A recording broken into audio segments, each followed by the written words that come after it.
तो hey everyone, this is Amrit and आज का जो हमारा टॉपिक है वो बिल्कुल डिफरेंट होने वाला है। तो today topic is about the Miri Piri. Shri Guru Hargobind साहब जी ने मीरी पीरी दियां दो तलवारां पहनियां। दो तलवारां बत्तियां, एक मीरी दी एक पीरी दी।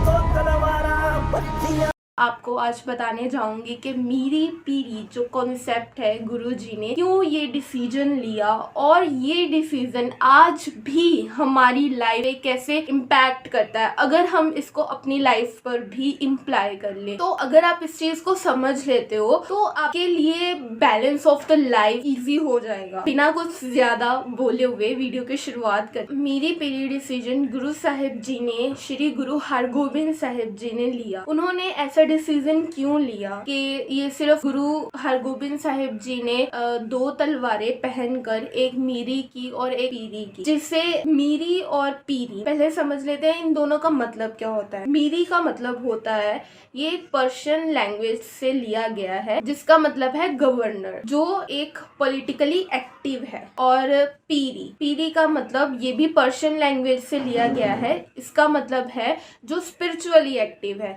तो आप इसको रीड कर सकते हो।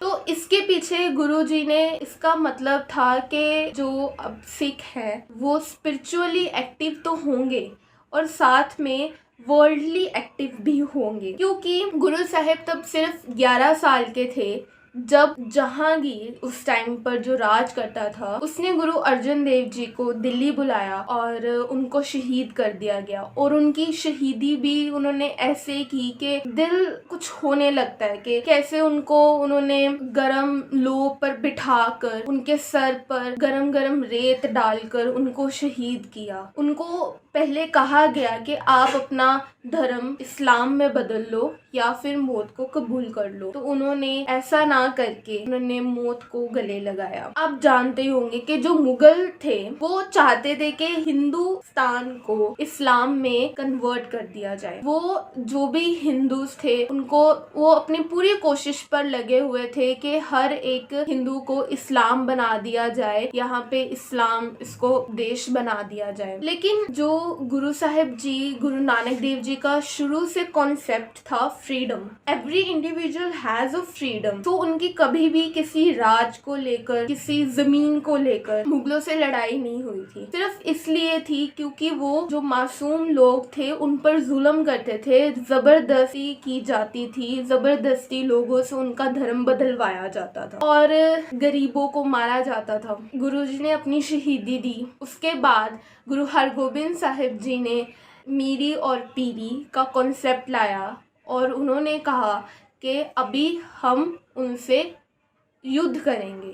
अगर वो हम पर आएंगे हमला करने तो हम उनका सामना करेंगे। ये कोई लड़ाई किसी ज़मीन के लिए नहीं थी, कोई राज के लिए नहीं थी, सिर्फ अपना बचाव और जो गरीब थे उनका बचाव करने के लिए थी। तो जो लोग डरते थे लड़ने के लिए उनको गुरुजी ने हौसला दिया, उनको इतना काबिल बनाया कि वो अपनी रक्षा कर पाए। तो ऐसा ही कॉन्सेप्ट, ये यूनिक कॉन्सेप्ट नहीं था कि जो गुरु हरगोबिंद साहिब जी ने दिया। देग तेग गुरु नानक देव जी ने बानी में लिखा है। तो देग का मतलब है किचन और तेग का मतलब है तलवार। और गुरु गोबिंद साहिब जी ने भी 10वें ग्रंथ में लिखा है, देग तेग जग में दो चलै। मीरी का जो आज हम कॉन्सेप्ट देख सकते हैं वो है लंगर प्रथा। तो कोई भी इंसान भूखा ना सोए।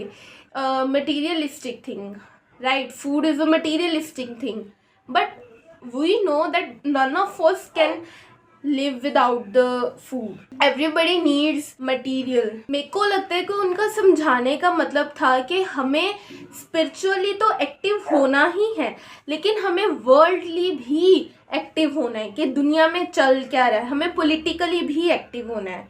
तो अगर आप कोई भी रिलीजन से हो और अगर आप सिख रिलीजन से हो तो गुरु साहिब जी ने हमें बताया है कि आपको स्पिरिचुअल एक्टिव तो होना है, आपको पाठ भी करना है और आपको दुनिया में भी देखना है कि चल क्या रहा है, आपको पॉलिटिकली एक्टिव भी होना है। जैसे कि महाराजा रणजीत सिंह, वो कितने पॉलिटिकली एक्टिव थे और उन्होंने कितना राज कायम किया था, और दूसरी तरफ वो स्पिरिचुअली भी बहुत एक्टिव थे। So it makes a balance. अगर आप ज़्यादा स्पिरिचुअली एक्टिव हो जाओगे और आपको वर्ल्डली कोई नॉलेज नहीं होगी तो आप दुनिया में कैसे सर्वाइव करोगे। तो अगर आप मटीरियलिस्टिक इतने एक्टिव हो, आप वर्ल्डली इतने ज़्यादा एक्टिव हो और स्पिरिचुअली आप बिल्कुल ज़ीरो हो, तो आपके अंदर एक ईगो आ जाएगी। जब आप दोनों चीज़ों में बैलेंस रखते हो तो there will be no ego. So ego किस बात की होगी, अगर हमें पता है कि यहाँ पर हमारा तो कुछ है ही नहीं, लेकिन हमें दोनों जगह एक्टिव भी रहना है। तो गुरु साहिब जी ने 2 तलवारें पहनकर उस टाइम उन्होंने 4 जंगें लड़ी मुगलों से, और उन्होंने भी सेम ही वैसा किया जैसे उन्होंने गुरु अर्जन देव जी को वहाँ बुलाया और उनको शहीद कर दिया गया। वैसे ही गुरु हरगोबिंद साहिब जी को भी उन्होंने अपने किले में बुलाया और उनके साथ काफ़ी सिंह भी गए, और उन्होंने कोई ढोंग करके गुरु साहिब को छुपाकर ग्वालियर के किले में ले गए। और ग्वालियर का किला जहाँ पर 52 राजा ऑफ इंडिया कैद करके रखे हुए थे मुगलों ने। जब जहांगीर ने गुरु हरगोबिंद साहिब जी को कैद कर रखा था तब उसकी तबीयत बहुत ज़्यादा ख़राब होने लगी थी, और किसी संत फकीर ने उनको बोला कि आपने गुरु साहिब को कैद में रखा है इसलिए आपकी तबीयत इतनी ख़राब हो रही है, आप उनको रिहा कर दीजिए। लेकिन गुरु साहिब की सोच सिर्फ अपने तक नहीं थी, वहाँ पर 52 राजा थे जिनको नाजायज कैद किया गया था, और उन्होंने कहा कि अगर मुझे रिहा कर रहे हो तो इनको भी मेरे साथ रिहा करो। और मुगलों ने कहा, राजा ने कहा कि जो आपने पहना हुआ है, जो आपने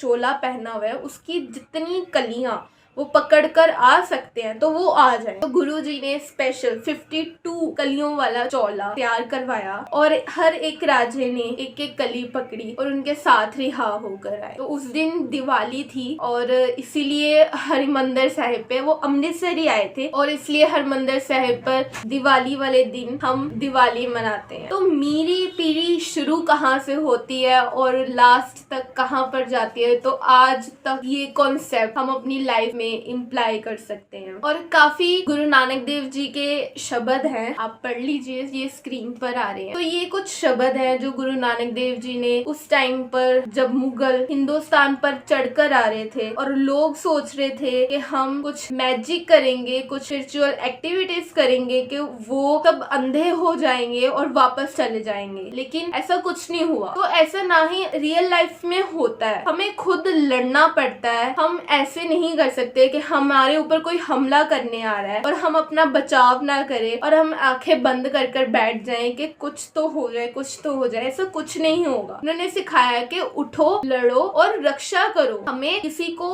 नाजायज मारने के लिए नहीं उन्होंने हथियार दिए हैं, उन्होंने तलवार बख्शी है गरीब की रक्षा करने के लिए और अपनी रक्षा करने के लिए और जुल्म का खात्मा करने के लिए। अगर आपको और डिटेल में जानना है तो मैंने नीचे डिस्क्रिप्शन बॉक्स में जो मीरी और पीरी फिल्म आई है, लिंक मैंने नीचे प्रोवाइड कर दिया, आप उसको जाके देख लेना। और अगर आपका कोई भी क्वेश्चन है या फिर आपको मेरी कोई बात सही या गलत लगी, आप मुझे कमेंट करके बता सकते हैं। I will definitely answer your question. Subscribe to my channel और लाइक दिस वीडियो। और हाँ, लास्ट पर जो मीरी और पीरी कॉन्सेप्ट है वो अभी भी याद रखना, अगर आप स्पिरिचुअल एक्टिव हो तो वर्ल्डली एक्टिव जरूर होना, और अगर आप वर्ल्डली एक्टिव हो तो स्पिरिचुअल एक्टिव जरूर होना।